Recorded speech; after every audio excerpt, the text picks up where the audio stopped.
It's a long time since I came to East Ruston, to be honest, and I did chat to you at the time, Alan, but you probably don't remember because it was a million years ago. Oh yes, of course I do, liar. I got the chair from an antiques fair and then took all the springs out and then added a planter box with some mother-in-law's tongues. That's a kind of distorted, variegated mother-in-law's tongue. That's rather fascinating. That's one called Twisted Sister. I got one of those. The plant or the sister?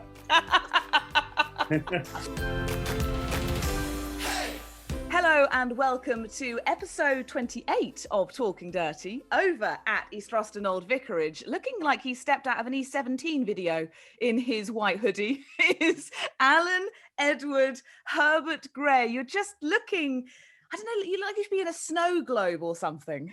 Well, I'm not quite in a snow globe because we haven't actually had any snow here, but I have to say that sort of 10 to 15 miles inland, they've had about 2 or 3 inches of snow. So we've escaped that. But it's pretty cold here. So there's me sitting here in white. There's you sitting over there, way over there in Cambridgeshire. There's Thordis, Maria Sophia Friedrichsen, ladies and gentlemen. And she is dressed this morning in red and blue, quite contrasty, really rather lovely. It's a kind of it's a botanic pattern, I guess. It is. And I wore this especially. It is my most patterned and one of my most beloved pieces of clothing. And I thought I would get this out for a podcast featuring one of the most colourfully clothed men in horticulture, which is saying something up against Alan Gray. Jimi Blake of Hunting Brook. How on earth are you? I'm good. I'm really good. Yeah. Delighted to be doing this. I want everything you're wearing. It is such a fantastic outfit. Does that outfit have a story? Did you get it from somewhere extraordinary? Well, the shirt is handmade, and I bought it in a market in London, and the woman got them made in a village in Ghana. And this is an Irish designer made these, but they're really comfy. Really comfy. A very snuggly cowl. And we've shared our middle names. What about you? Edward, James Edward. Jimi Edward, like. Were you always called Jimmy from infancy? Yeah. I was christened James and called Jimmy. Yeah, Jimi. It's a very good name. It's a very well-known name in horticulture. And we talk a lot about Instagram on this podcast. Your Instagram feed is just a fantastic, fun, inspiring affair. For people who, for some reason, don't know about your fabulous garden, tell us about you and tell us about Hunting Brook. Hunting Brook is in Ireland, and it's about 40 minutes inland from the city centre, from Dublin. And we're quite high up, and it's amazing. We did get a little bit of snow, tiny bit of snow, and but the snow stayed all day yesterday, and everywhere else it's gone. We're high up, we're 1,000 feet. So it's, and I try to grow so many tender plants. Walking out there this morning, the ground is rock hard. I collect a lot of different Pseudopanax, and they're just like they're covered in diamonds this morning. I hope they're okay. But Hunting Brook it's on the side of the farm that I grew up on, about 20 acres of land. And I started it, when did I start it? I think 19 years ago. And it's just a crazy collection of plants. And it's funny, this spring, because we're all rethinking everything. My big thing this year is nurturing that inner nerd. And when I started Hunting Brook, it's always been about collecting plants, and then it became quite a big business, and now it's got a lot smaller, the business. But it's just that lovely reminder. That's what I'm about. I'm about just this collecting plants. I just love it. Well, we've got kindred spirits there. We can tell because I'm just looking at the backdrop that you've got there. You're sitting in your cabin, and you've got this. I don't know what it is hanging in that macrame hanger at the top there, but this wonderful collection wonderful collection of cacti. And to the foreground, right at the bottom of the screen, there's some snowdrops that are obviously warm enough that they've flicked open their petals. Yeah, look at that. I'm That's glad I it. brought them in. I brought them in yesterday. Oh, Hellebore is dead. But I brought, because I collect snowdrops as well. Me too. Yeah, why not? Why not? Well, that's, it's only money. Unbelievable. The last few days I've been so bold. So I've been really feeling sorry for myself. And I ordered so many snowdrops in the last 2 days. I was thinking, would I? And then yesterday I was grumpy and I just said, right, I'm ordering them all. And I just... Let's hope that they make more, Jimmy, and you're able to do that. What a friend of mine did to me yesterday, he sent me a picture of a bright golden snowdrop. It had golden ovaries, yellowish stalks, and golden door marks on the outer petals. And it was Golden Fleece, of course, which is one of the ones that was one of the most expensive snowdrops ever. And I didn't know what it was called at this point. And I said, are you going to have some of those later on in the year? And he said, I might have one or two. Yeah. I just hope they come down in price. God. But you've got to have these things. You really have. But interesting what you just said about Pseudopanax and you being 1,000 feet up. In a funny sort of way, that's quite fascinating because you're probably trialing lots of these plants and as to whether they will be hardy or not. Yeah, it is amazing what survives. All the Pseudopanax are surviving, and there must be 15 different Pseudopanax here now. I mean, today we'll test them. There's quite a lot of Pseudopanax mose toes planted on a bank, just for that vertical interest, and they would have been a little bit tender, so hopefully they're okay.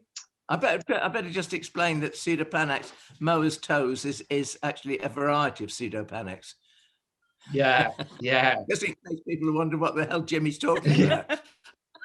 And it's quite available as well. Like I see that the wholesalers have them, and they're in garden centres. But yeah, I mean, a lot of the borders have Pseudopanax in them. Crassifolius is working out the hardiest, and then down the valley I have Pseudopanax laetus with the big leaves. I meant to pick it. That grows enormous. It's amazing plant. Yeah, and they're great. I've had to take it out twice because I underestimated the size of it. I mean, it just took over everything, and I didn't give it enough space. It does need a lot. It's a big plant. Yeah. Yeah. I do a lot of pruning on it. So in the valley, I don't want plants to be blobs, big green blobs. I want to be able to see through them as you're walking down or walking up. Crown raise it. When you raise the crown on them, they're really beautiful, and they look very tropical. Top tip, Jimmy. So obviously, we're building up. We're gradually building up a picture of Hunting Brook. You've got that lovely valley as well. You've got a lot of different planting opportunities. Yeah, I'm lucky. Really. Lots of woodland.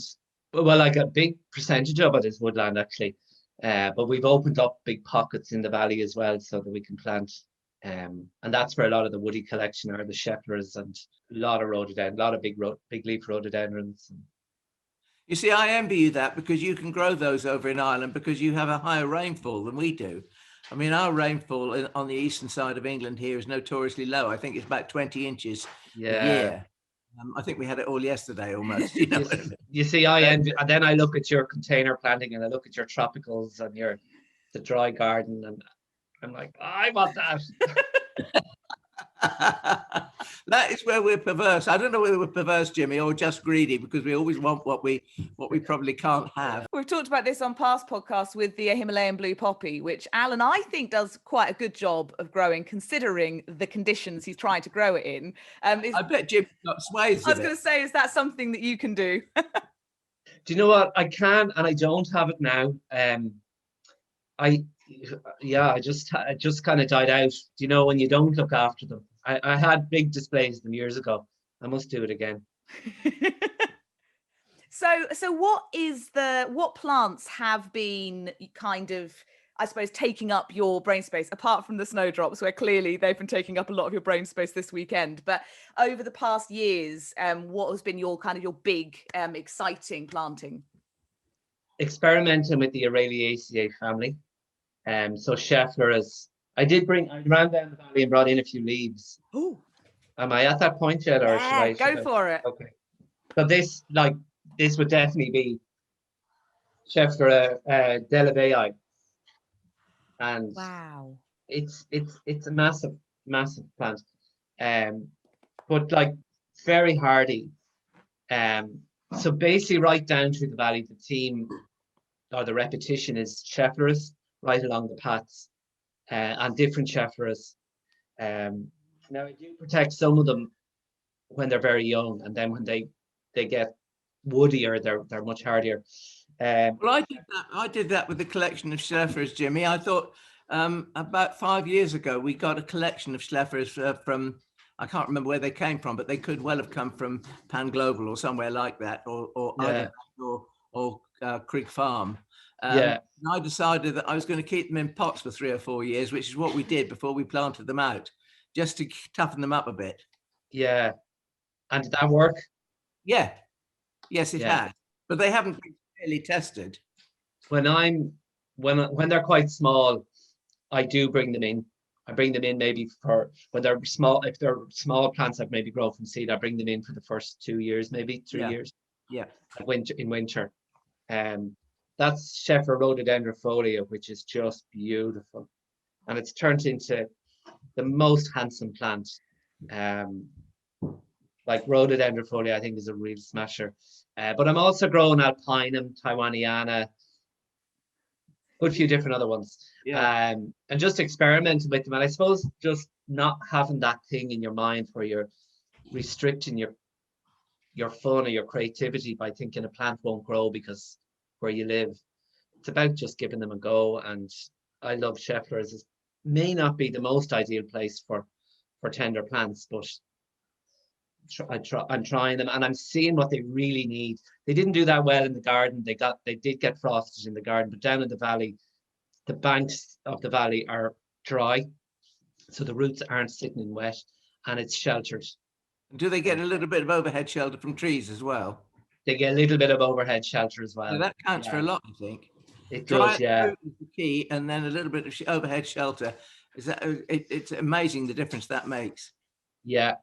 So that'd be like, I mean, obviously, I work a lot with foliage plants, all the different Pseudopanax, but then it's color. Color is what I have fun with. Well, I saw a photograph last year, part of your garden, and you kind of used, it's difficult for me to explain, shall I say, Enseti Morellii, you'd used it as dots through almost like a prairie planting, which was, I thought, it was breathtaking.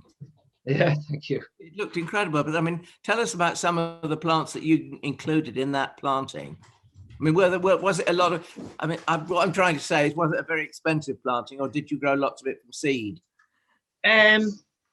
No, like the garden is generally done on quite a low budget. I grow a lot from seed. The bananas, I get them when they're small. I plant them in pure manure, loads and loads of manure, and they get big really quick.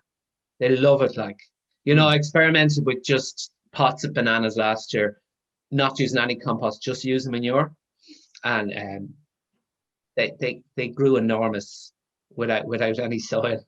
Anyway, it needs to be well rotted for that. But a lot of the perennials are divided. When I was doing all my trips to England, when I could buy plants from England, I would only be bringing back one of each, because a lot of the time I was flying and I was coming back on flights to Ireland, and with a bag full of maybe 60 plants. I've spent years doing that, and then I trial the plants, trial the perennials, pick out the best, and then propagate from them.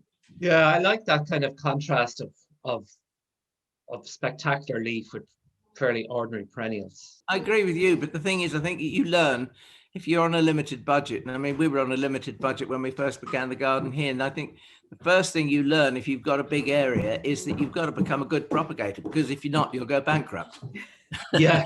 So you have to learn, the various techniques, and it's not a huge, it's not a difficult science. It's very easy to be practical about it. Yeah, and I love propagating. So, like bananas, my plan was to do a whole area of bananas this year, like over 100 bananas or more. And I grew them. I didn't have the patience to wait to sow the seed until spring, and I sowed it all in the autumn. They all came up, and I spent weeks showing off on the internet how amazing the bananas were, and then they all died. They just didn't like, there were small banana plants going through winter. They get green fly. They're all dead. But anyway, I'll buy all the seed again and I'll sow it now at the proper time in March. So Yeah. It's so important for the vast swathe of people who, watch or listen to this, who are in the much newer gardener group, or actually even if you're experienced, to know that, the most experienced of gardeners still might make mistakes or, sow something at the wrong time, things like that. It's so easy to do. Yeah. Well, I was trying to decide whether to sow the seed, and a friend of mine was here and he said to me, "Oh, for God's sake, just sow the seed. They'll either live or they'll die. And if they die, you can sow them again in spring." So it was maybe good advice. Well, it's true, they live or they die. Yeah. That sounds like the kind of advice Alan Gray would give. Yeah. Well, yeah, I probably would actually, because at least you've got 2 bites of the cherry. I think Alan Gray would be a little bit more parsimonious, and he'd say, "Sow half of them now and save half." Yeah. I was too excited. And how do you keep like small banana plants over winter? Or bananas? What do you do with them? Well, the Musibastia we leave in the ground. There's no problem with those whatsoever. I think 2010, the last really bad winter here, they were raised to the ground, but they shot from the base again. But it takes them 4 or 5 years to get up there again to the huge height that they were. Enseti Morellii, what we tend to do with them, we're absolutely brutal with them, Jimmy. And we don't save that many because it's expensive to heat the greenhouse just to keep them alive. But I like to keep between 10 and 20 good sized plants for putting out next year. And I cut the roots back to virtually nothing. And I put them in a very small black plastic pot in just regular nursery potting compost. And I cut the tops back to just a single stem. And then I don't water them because they contain so much water. The way that the most losses I've ever had is from them being too wet at the root during the winter. So keep them dry, rip them rough and tell them nothing, basically. Yeah, one water can kill them, you know that. It sounds like you've got, obviously, alongside the garden, quite a lot of space available for all of the necessary propagation and stuff as well. What's the behind the scenes of Hunting Brook like? It's there's no heat really in glasshouse and tunnels, so there's 3 small tunnels beside the house and a glasshouse, and then there's the classroom, and then there's another tunnel down the road. Yeah, there's a good bit of space. And then there's all the succulents, because I didn't have room. I had to put out a plea on Facebook and Instagram for someone to take all my succulents. So a woman up the road has taken them in, and it's like they're gone to the best hotel in the country. They're having a wonderful winter up there. So they're all gone. I've an awful lot of aeoniums, so they're all gone up there where they're minding them. The likes of the cactus here, they're just in for the winter. They all go out for the summer. And you've got obviously one kind of houseplant that looks like it's always in. Are you into your houseplants as well, or is it predominantly outside? Only recently, my niece and her partner have just set up a business on doing houseplants, and so I said I better get into them. So I'm literally just getting into them. Usually I just let them die, to be quite honest with you. But I'm quite enjoying them because we're at home. I'm at home. I'm usually traveling a lot, so it's nice to have some plants in the house. These are easy. So you do nothing with these. Have any of the houseplants you've got started to prove a little bit too tricky? Because some are fantastically easy, and some houseplants, like, they sulk for quite a long time when you bring them into the house. I'm really loving leaves like this, but I just think it's going to end up die. I just have the feeling it's going to die. Oh no, Jimmy, keep it alive and then plant it in the garden next year in the summer. Then it can die. Enjoy it. I don't know what it's about, but I love leaves. I love leaves so much, and look at that beautiful leaf. Yeah. Gorgeous. And there's so easy to get these little plants now. Yeah, but it's not my forte, houseplants. I also think with people, I mean, I'm by no means an expert, but I've been trying for like 2 years now to work out how to keep my houseplants happy. And I think sometimes it is just A, about finding the right place in your house, and B, they kind of have to settle into their groove, because I've had plants that look like they're hating it in my house, and then they just sort of settle in and they get happy Settling again. in. Yeah. I think we forget because, it's amazing. Like I feel so much more confident outside with plants, but you kind of forget that a lot of these plants maybe are plants that come from jungle areas and that are in shade. And I just think they need so much light when they actually, a lot of them don't need as much light as I think they need. I spent yesterday moving clivias around because I've got quite a collection of clivias, and they came from Wootton's of Wenniston, who had a huge collection, and then which they sold off. In actual fact, I think the majority of them went to somewhere in Sheffield, I believe. But I've got about 50 different kinds, I suppose, and they love shade. I mean, they're the absolute ideal houseplant, because providing you remember to wash and dust the leaves, they can go in areas of very low light levels. And I always think it's a bit like bringing spring indoors when the first clivias open their flowers, and they just have. And I mean, we've got lots of different colors. There's all the orange and terracotta ones. There's one that's very nearly red. I think it's almost the color of your scarf, Jimmy. I mean, it's that red. Right, yeah, lovely. The color of your shirt. But I mean, Yeah. And we're going back to the others that are cream with a hint of apricot and a touch of pink in them. It's Nice. quite fascinating. And you keep them inside, do you? I keep them inside. Yeah, I mean, that's my one bugbear, is the fact that we're not quite mild enough for them to be outside the whole year. Yeah. I remember seeing them in a collection of them in New Zealand. Yeah. The guy he was breeding them, and but I was really surprised they're outside, like, but I was really surprised where they grew, like it was in shade. Yeah. I remember the lines of them in a woodland garden, like. Yeah. And I've seen them in the south of France as well, and in on the coast down there in places like Cannes and all the my dear. Yeah. but they have clivias under the trees growing in the shade. Yeah. It was quite interesting because the clivias were planted in shade together with bearded irises, and we always think that bearded irises, they love to have the sun, but they were flowering. I mean, it's warm enough, it's hot enough, I think. I suppose the amount of light and heat they get through the shade there is different to us. Yeah. Yeah. Yeah. Maybe I'll start collecting clivias now. That'll be my new one. Your face did look like it lit up at the idea. Yeah, I know. Also, I mean, obviously, you've talked about traveling quite a lot in normal times.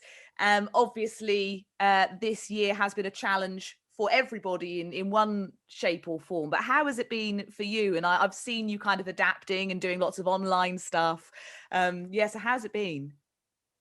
Yeah, it's been really challenging. It's like, there were so many parts of the business that were going so well. I never thought that they'd be just pulled from under me. But in a way, I know deep down there's a good part to this as well for me, because I was doing so many different things, and it was just getting busier and busier and busier. And there were so many people here, and there was, it's just made me rethink the whole thing. And the longer it's going, I can't believe it's still going on, but I'm really thinking this is really pushing me to do simpler things. And I want to garden more. I want to be a gardener. I want to be out gardening. And I don't want to do a million things anymore. I mean, of course, I'm going to go back to doing some of them, but it really has shaken it all up for me. And I think the lesson it's taught everybody, Jimmy, is that we can't spread ourselves too thinly. I mean, there's only one Jimmy Blake, and he won't go everywhere. Yeah. No, it's right, and I'm really enjoying. We started recording straight away, because like last March I panicked and I was like, what am I going to do to keep the place going? So we started recording, and we were recording a whole year in the garden, and they're all online courses. Like we've a few of them done already online, and we're in the middle of doing winter now. And then my mind last week was like, what else can I do? So I'm going to record a year of propagation and do it in a few different courses. So actually it's really exciting. So Adi, a friend of mine, comes in to film. It's all very simple. It's done with an iPhone, and And I've had to learn the technology to be able to get this course up online. And I have to say, I'm really enjoying it. It's very Good. very calm, and yeah, And I'm sure people are enjoying watching you as well. yeah, hopefully. It's not just your knowledge. We've got to look at you as well, Jimmy. Don't forget. We always make that such a pleasure. It's also, I think, it's really important. It's kind of one of the reasons we're here doing this, is to just provide entertainment for people who are trapped at home and want to be able to learn more and use the time effectively. And also just in any time, whether there's a pandemic on or not, just spread that knowledge, because people like you, people like Alan, you've got all of this amazing stuff and it's trapped in your head. We need to get it out so people like me can learn it. Yeah. I don't know about you, Jimmy, but I feel that if you're doing these tutorials and things, wonderful idea, but a part of it is demystifying everything, because I think, first of all, most importantly, probably people tend to overcomplicate how to propagate the plant, for instance. Absolutely. And I mean, I was thinking one little thing about sowing sweet peas, which I've just been doing. People worry about looking at old books and how you take a nail file and you file the seed down so that the moisture can get into the seed to help it. You don't need to do all that. Soak your seed in warm water for 24 hours. Forget it. Just sow the seed and get it in the ground. It will grow. Yeah. And I think that's great for people to hear, because we were recording doing root cuttings last week. Yeah. And we were just simplifying it, and it was lovely just to really simplify it. Like, you literally just and also saying, okay, don't be trying to figure out, oh God, can this plant be done by root cuttings? Try it. Have a bit of fun. Just try it. It's definitely, yeah. And it's nearly a bit easier to record the online courses, because you're able to get a good flow of teaching going on. Nobody's interrupted you. I've lost track. Did you have any more show and tell? This morning, it was amazing to see the Daphne-Phyllum. A morning like that's so frosty, it really slows you down. And my mind was going a million miles an hour this morning because I didn't sleep right. And it's amazing when you walk around the garden. I came back in feeling really really much better. But watching the plants, and what I was doing this morning was looking at the plants that do this, that fold themselves down on a frosty morning. And then the Daphne-Phyllum were literally just all squashed in like that, protecting themselves. And to see the lovely red stem, I love Daphne-Phyllum, the great shrub. And there's quite a few different forms of it. This is a particularly good one. You have those red details. Oh, that's beautiful. I remember that shrub from that Daphne-Phyllum from years and years ago, when I didn't know very much. And I saw it somewhere and I bought it, expecting it to do something fabulous. I mean, I expected a huge flamboyant flower. I don't know why or why. It was in my head, and of course it doesn't, does it? It's quite modest.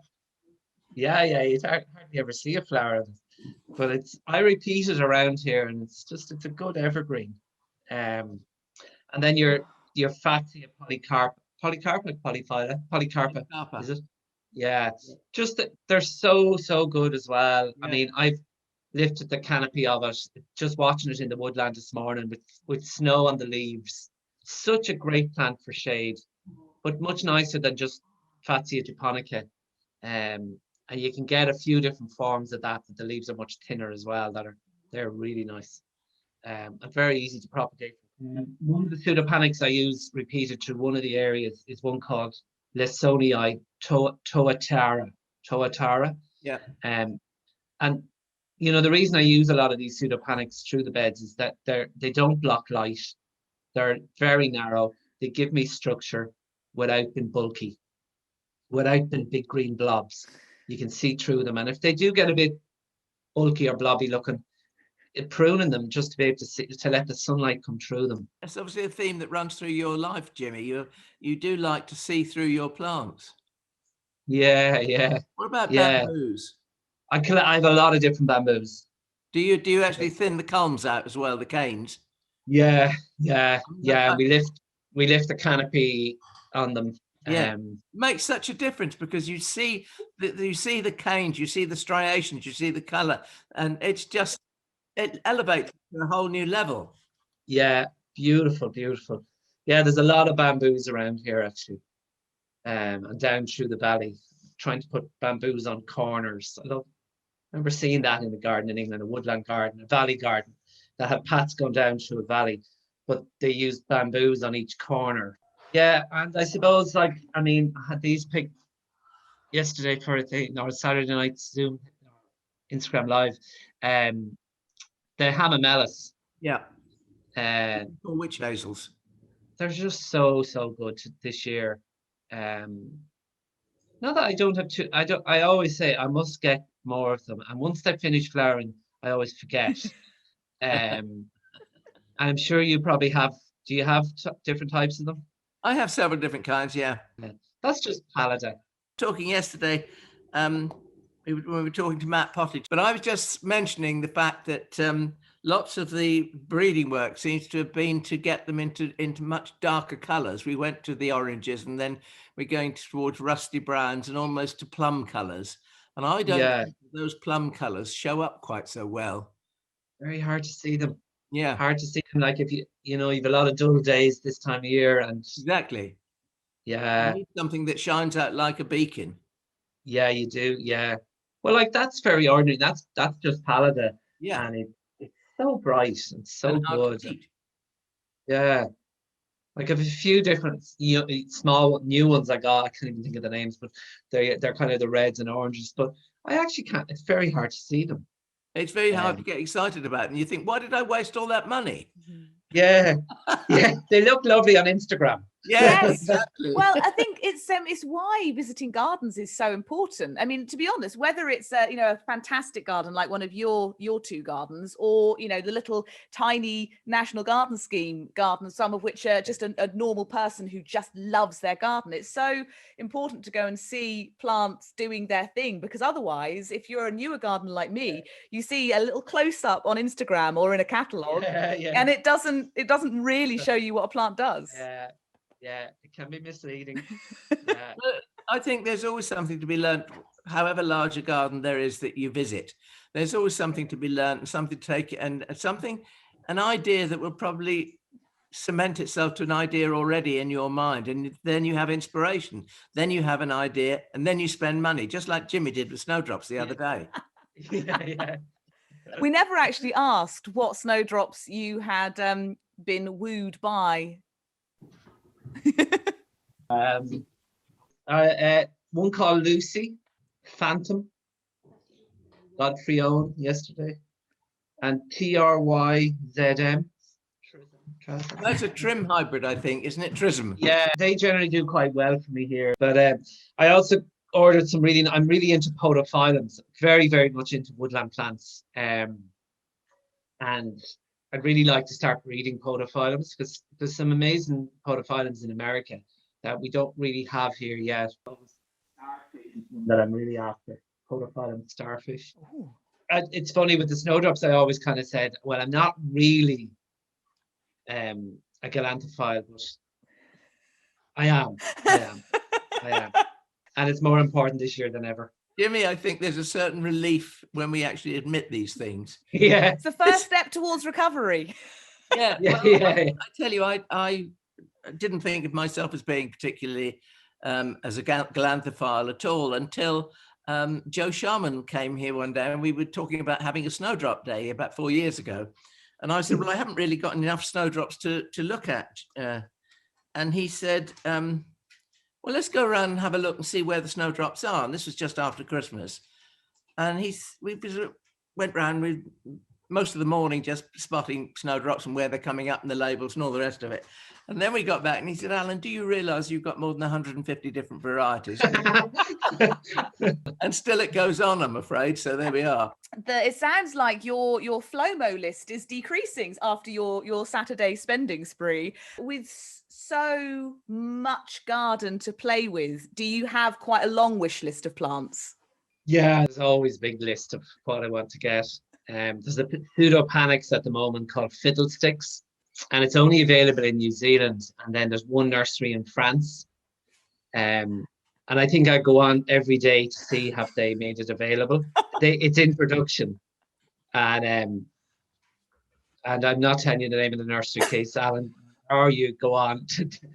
And it's got pink in the, like, it's like the brownish, like Pseudopanax crassifolius, but it has, I think it's kind of like pink in the leaf. About what Jimmy's just said, and that is the fact that he's such an avid collector of plants, and he knows where all these rare and wonderful plants are that interest him.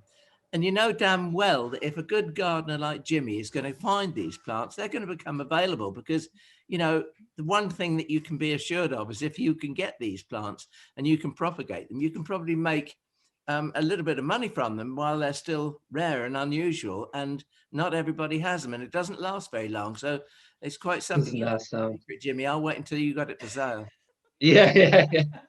I'm trying to do that with Scheffleras. My whole idea was to have a range of plants here, like the Pseudopanax and Scheffleras, but it's a very slow process. And the problem is, if you propagate Scheffleras, I want to plant them. I don't want to sell them.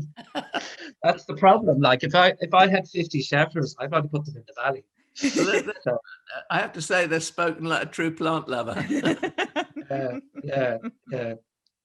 Well, I've been getting inspired by your Instagram. This always happens. We invite someone on the podcast, and then I start looking at their Instagram feed in close detail in preparation. And then I come away with that 3,000 more plants that I want in my tiny, tiny suburban garden. But one thing that did stop me in my tracks was Lindera triloba, which just looked lovely. And that'll be good shrub for your garden, because it's really slow grown. It's a small shrub. And it's got the most beautiful leaves, like really prehistoric looking leaf. I got that in, I would say, Crook Farm in Wales. Yeah. It was your description of it. It's autumn colour. The fact that it wasn't going to get massive, because I do have to think about space and how fast growing things are, but also you do seem to be drawn to these fantastic foliage plants, and there's a lot of sort of the lobed leaves, these really interesting sort of types of leaves that have so much character about them. There's so much interest. I love, it's funny, when I'm growing woody plants, like the first thing for me with a woody plant is that it has a good leaf. You know, I love Philadelphus and Deutzias and that have wonderful flowers, but I find it very hard to actually justify putting them up in this part of the garden if they don't have a really good leaf.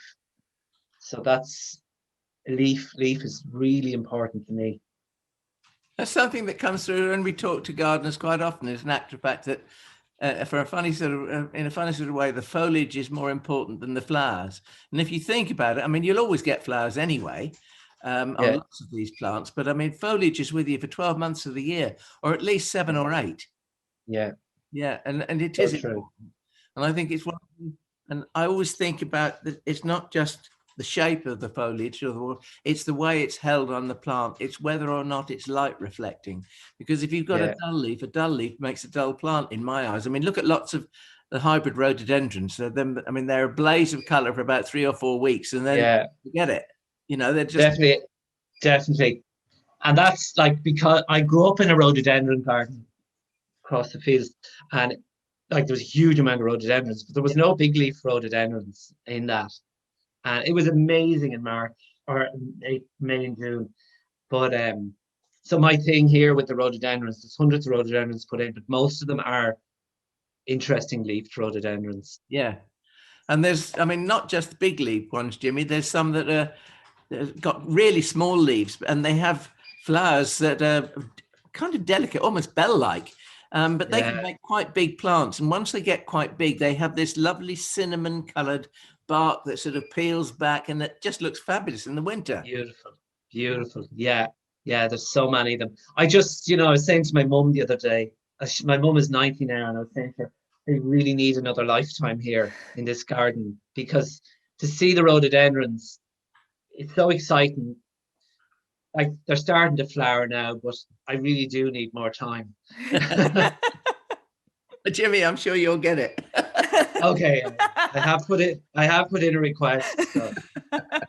Just several lifetimes. I think so many gardeners, you feel that way. You just want so many more seasons to see things things develop.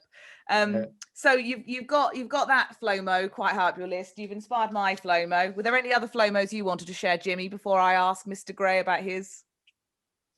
There's a banana plant that called Siam Ruby. I'm just dropping this in case Alan has it, and we can smuggle a piece over. It has really red leaves, but not red like the Insete. It's a beautiful one, and I got a baby plant a few years ago, and it died. But that's definitely on my list. Sorry to disappoint you, Jimmy, but no, I don't have it yet, but I will. You will. Okay, we'll keep in touch about that one. Yeah. Yeah. What else is on my list? Unfortunately, I only tried to make the list about 1 minute before we started. So. It's so hard to remember. I mean, we were talking about this with Matt Pottage. With technology now, he keeps a folder of screenshots on his computer because, I mean, I don't know about you, but I go through Instagram just taking shots of the screen because you see so many interesting things. You can't remember them all. Yeah, I mean, I do put a folder of Instagram photos together, and that, like with dahlias, I'm trying to do a whole lot of new dahlias this year.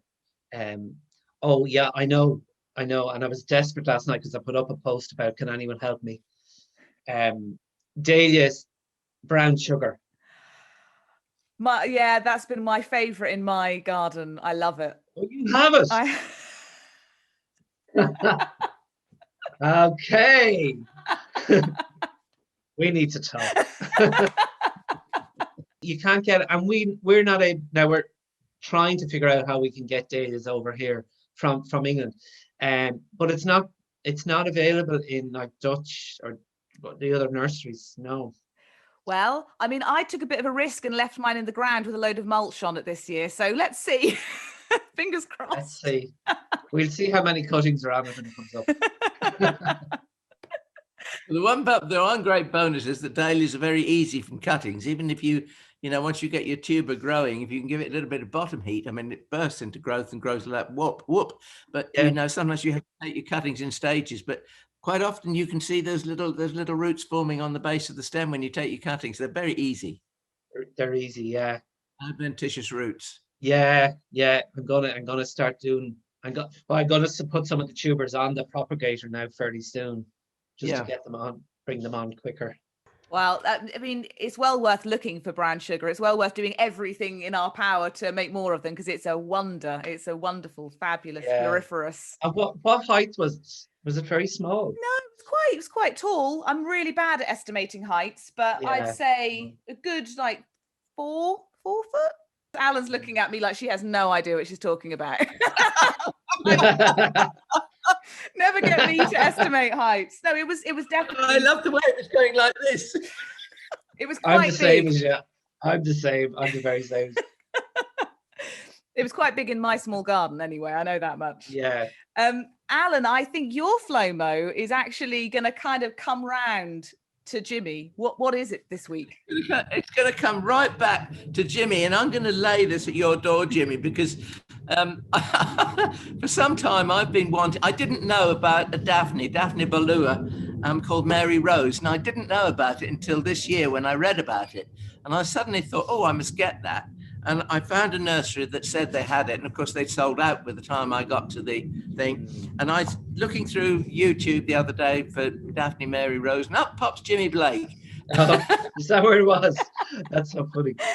It's, yeah. There you were with Daphne Balua Mary Rose. You were talking about it. You were describing it. You were saying, I think you said something like, well, I can't quite smell it yet, but it will waft on the air and all the rest of it. Now, it's just much like Jacqueline Postel, but it's a much darker color.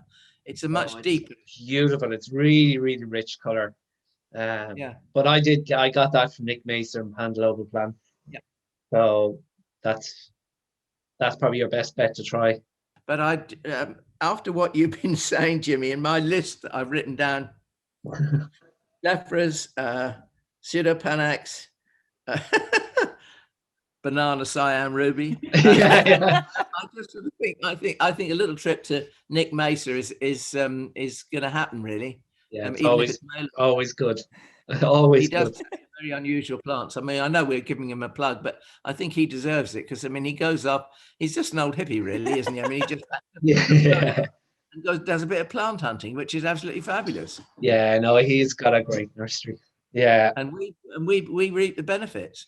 no, I have a lot of plants from there. Actually, I usually go over once a year. And Krug Farm too. Yeah, so many plants. Okay, can I just tell a little story about Krug Farm? I don't know whether we'll be able to use this or not. But anyway, I read about a dahlia that was growing in a Norfolk garden, and I didn't know the people, and it was a tree dahlia, and one of the imperialis types, and it was flowering at 5 to 6 feet tall, and then it got 7 foot, then it got 8 foot, then it got 9 feet tall by the end of the season. And it was pink, and it wasn't hugely spectacular, but the foliage on it was so big, it looked like a great big elder, with these chunky stems that looked like huge bamboos and this crowning head of pink, mauvey pink flowers. And I located it to Krug Farm. And I spoke to Sue there, and she said, "Oh, I've got one. I can't dig it up at the moment. It's outside in the garden. I'll dig it up and send it to you. That's £50 though." And I thought, yeah, look at Jimmy's face. Yeah. And I thought, who's this mad person paying £50 for a dahlia? Not only that, it was £25 carriage. So that's £75 in total for this dahlia. But I have to tell you that when it came, I opened the box in sort of fear and trepidation about what I was going to find. This whopping great tuber that I managed to make 5 plants out of. So if you take the initial £75 and then divide by 5, it mitigated that cost somewhat. So and it did very well. And what was it called? Does it have a name? I can't remember, Jimmy. It's one of the tree dahlia hybrids. I mean, you know Snowdrop, don't you? Oh, I do know them well. Yeah, I know them well. Just ring and ask her the dahlia that Alan Gray bought last year. Oh yeah, it was only last year. Okay. Yeah. He's just bought all these snowdrops. He can't go buying a £75 dahlia. You watch it. But isn't it exciting knowing you've got them coming in the post? Yeah. This week now is going to be good. The post is going to be good this week. I've loads of woodland plants arriving this week, so love that. Well, thank you for giving up, an hour of your time to sit and talk to us about plants. It's been wonderful. No problem. I really enjoyed it. Really enjoyed it. Always good to talk about plants. Let's do it again. Let's do it at a totally different time of year, and we can see what your garden's doing then. Yeah, we'll do it in full flower, so I can. You couldn't even. I was going to pick some flowers this morning, but everything was frozen solid. The snowdrops were like flat on the ground. You couldn't even pull them out of the ground, the flower. So I'd love to do it again. Well, thank you, and happy gardening. Yeah, thank you so much. To you. All right, Jimmy, lovely to see you. Bye. See you. Bye. Is that a hood or is that just a massive neck? No, it's a hoodie. You're not going to put it on your head though, because it'll ruin your hair. No, exactly. You know me too well.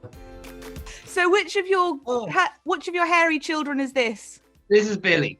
Oh, Billy. Yeah, Doris is a big lump. She's downstairs. She's an old English sheepdog. When we were talking to Matt Pottage today, we were actually mentioning witch houses, and he was mentioning one which has almost creamy white flowers on, which he's discovered, which sounds rather lovely. And I noticed that.